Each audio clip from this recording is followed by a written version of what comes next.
Comrade J, The Untold Secrets of Russia's Master Spy in America After the End of the Cold War, by Pete Earley. Narrated by Michael Prichard. Copyright 2007 by Pete Earley, Incorporated.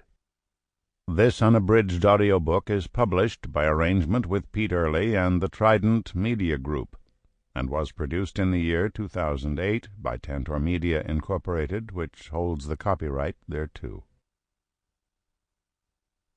Preface. This is a book I almost didn't write. It began with a telephone call from a lawyer who said he represented a Russian defector, a former intelligence officer, who wanted to tell his story. "What's his name?" I asked. "I'd rather not say on the phone." I'd been approached before by former Soviets. Most ex-KGB officers believed their life stories would make compelling reading, but few, if any, really did. "I'm sorry," I replied after a few more moments of evasive chatter. "I'm not interested." 2 months later, an FBI agent called. We'd first met when I was writing about Aldrich Ames, the CIA traitor responsible in the mid-1980s for the execution of at least 10 U.S. spies and the arrest of a dozen more. "You should talk to this defector," he explained. "He's read your book about Ames and really wants to meet you. Trust me, he's the real deal." I agreed, reluctantly. My FBI contact said he'd call me on a Thursday with details for a meeting. When Thursday arrived, he told me to drive to the Ritz-Carlton Hotel in Tysons Corner, Virginia, not far from CIA headquarters. 2 FBI agents were in the lobby. They escorted me to a suite where snacks, soft drinks, and 2 CIA officers, who told me only their first names, were waiting. Seconds later, a tall, balding Russian, dressed in a well-tailored suit, entered from an adjoining room and extended his hand. "I'm Sergei Tretyakov," he announced. I suddenly understood why he merited a 4-person joint FBI and CIA escort and a Ritz-Carlton rendezvous. He was not a Cold War leftover from the old KGB. His story was ripped from the front pages, the Boris Yeltsin and Vladimir Putin presidencies. Tretyakov had been a colonel in the SVR, Sluzhba Vnezhnei Razvedki, the Russian Foreign Intelligence Service that replaced the KGB's overseas arm, before he disappeared with his wife Helen and their daughter Ksenia from the Russian residential compound in New York City. Although he vanished in October 2000, neither the U.S. nor the Russian government revealed his disappearance for nearly 4 months. In late January 2001, an unnamed State Department official told the Associated Press news service that a Russian diplomat named Tretyakov had been granted asylum in the U.S. That tiny disclosure ignited a firestorm in Russia. Yevgeny Voronin, a deputy director in the Russian Ministry of Foreign Affairs, lambasted the State Department for telling the media about Tretyakov before it officially informed the Kremlin. Voronin said his government had been trying through diplomatic channels to learn about Tretyakov's whereabouts since October, but the U.S. had refused to even acknowledge that it knew the missing diplomat. Voronin demanded the U.S. arrange a face-to-face meeting between a Russian delegation and Tretyakov to ensure that neither he nor his family were coerced in any fashion and that they were okay. Without public comment, the State Department refused. A week later, the New York Times revealed that Tretyakov's diplomatic title, First Secretary in Press Relations at the Permanent Mission of the Russian Federation to the United States, had been a cover. The newspaper quoted unnamed U.S. sources saying Tretyakov was actually a top Russian intelligence officer. Because the U.S. and Russia were no longer considered formal adversaries, the Bush administration's decision to grant Tretyakov asylum suggested he was an extremely valuable catch for U.S. intelligence, the newspaper noted. Otherwise, the White House would not have risked irritating the Kremlin. The newspaper explained that the CIA had become selective about accepting defectors in its resettlement program because of the expense involved in relocating, protecting, and financially supporting them. But Tretyakov and his family had breezed through the process, another tip-off that he was important. 3 weeks after the Times outed Tretyakov, the FBI arrested one of its own agents, Robert Philip Hansen. The 27-year FBI veteran was caught hiding stolen U.S. secrets in a suburban park near his home for the SVR to pick up later.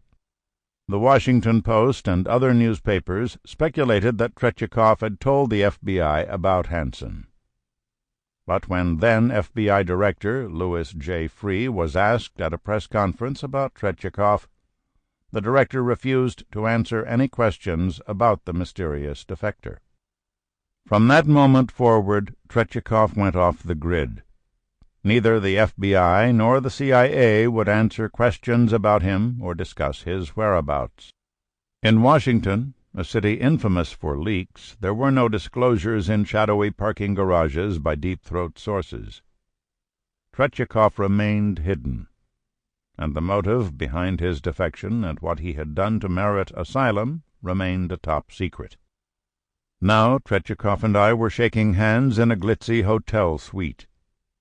Even more bizarre, our meeting had been arranged by the FBI and CIA, the two bureaucracies that had been carefully protecting his privacy for more than 4 years. During the next several hours, Tretyakov and I discussed his career, and it quickly became clear why I'd been told that he was the real deal. From April 1995 until October 2000, Tretyakov was the SVR's deputy resident in New York City, a second-in-command job that put him in charge of running all SVR intelligence day-to-day operations. Every SVR intelligence officer stationed in Manhattan reported directly to him, all 60 of them. He oversaw the handling of every foreign source working for Russian intelligence in Manhattan, more than 150 of them. And Tretyakov had personally directed every covert operation that the SVR had launched against the U.S. in the city. Put simply, he had been the SVR's go-to guy, the keeper of the Russian Foreign Intelligence Service's most cherished secrets. He knew the names of foreign diplomats spying for Russia inside the United Nations, and the identity of a Russian immigrant living in the U.S. who was delivering millions of dollars worth of stolen medical research to the SVR. During the coming months, I would discover an even more dramatic disclosure about Tretyakov that further explained why he was such a prized catch. Not only had he been a senior SVR intelligence officer, Tretyakov had worked for U.S. intelligence as a spy inside the Russian mission for at least 3 years before he defected, a fact that is being revealed only now in this book. He had stolen thousands of SVR top-secret diplomatic cables and hundreds of classified Russian intelligence reports. Sergei Tretyakov is the highest-ranking Russian intelligence officer ever to defect while stationed in the United States, a senior FBI agent involved in the case explained. This man literally held the keys to a Russian intelligence gold mine.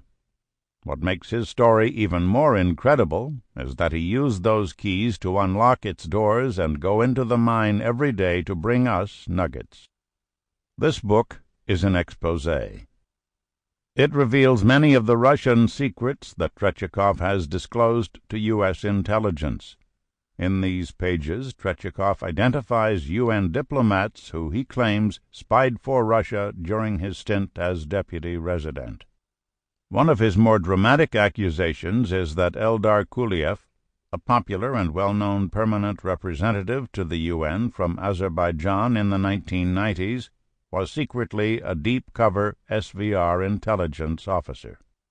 The president of Azerbaijan had no idea that his nation's ambassador was an undercover SVR officer, and neither did former U.S. Secretary of State Madeleine K. Albright, who frequently met with Kuliev. At the time, the Clinton administration was wooing Azerbaijan because of its rich oil reserves and its militarily strategic location.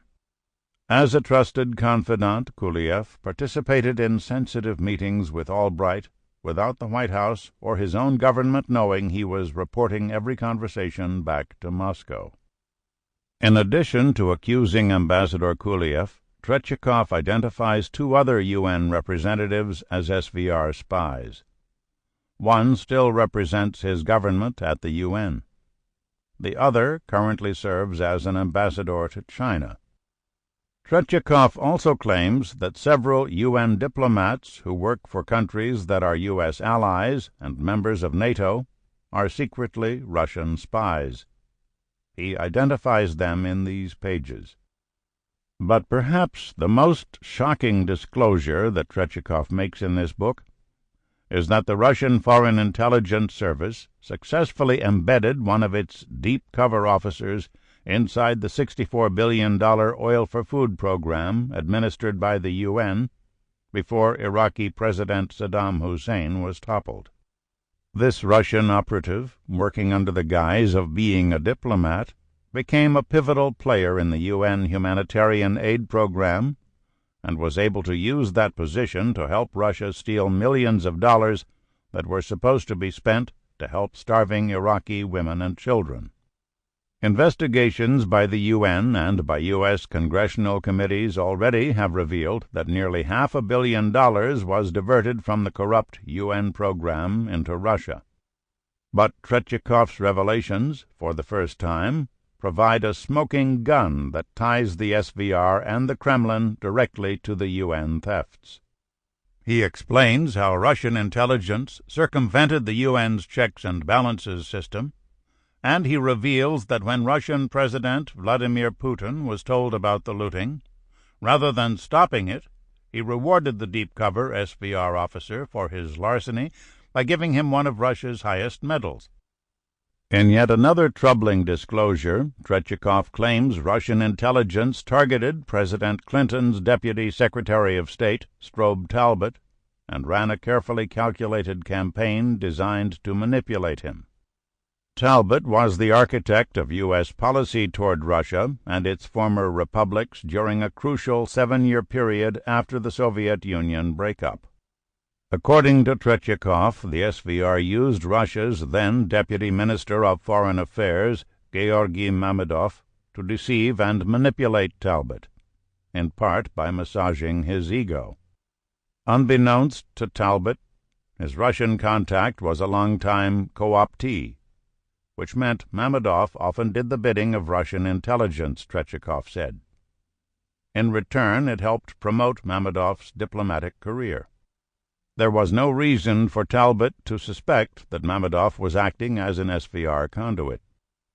According to Tretyakov, the SVR prepared specific questions for Mamedov to ask Talbott during their private one-on-one conversations, including times when the two diplomats were socializing. Talbott considered Mamedov a friend and respected colleague. According to Tretyakov, the Russian diplomat used their personal relationship to glean information from Talbott that the SVR considered helpful to Russia. Talbott was shown a copy of Tretyakov's accusations before this book went to press. In a written response, Talbott called Tretyakov's interpretation of events erroneous and/or misleading. He wrote that he knew that Mamedov was relaying all of their conversations, including their private ones, back to Moscow. Talbott challenged Tretyakov to provide specifics and corroboration that showed he had been manipulated by Mamedov. There can be none, Talbott concluded, since what went on in my channel with Mamedov in fact advanced U.S. policy goals. Just the same, the FBI took the accusations about Talbott seriously when Tretyakov raised them after he began secretly helping the U.S.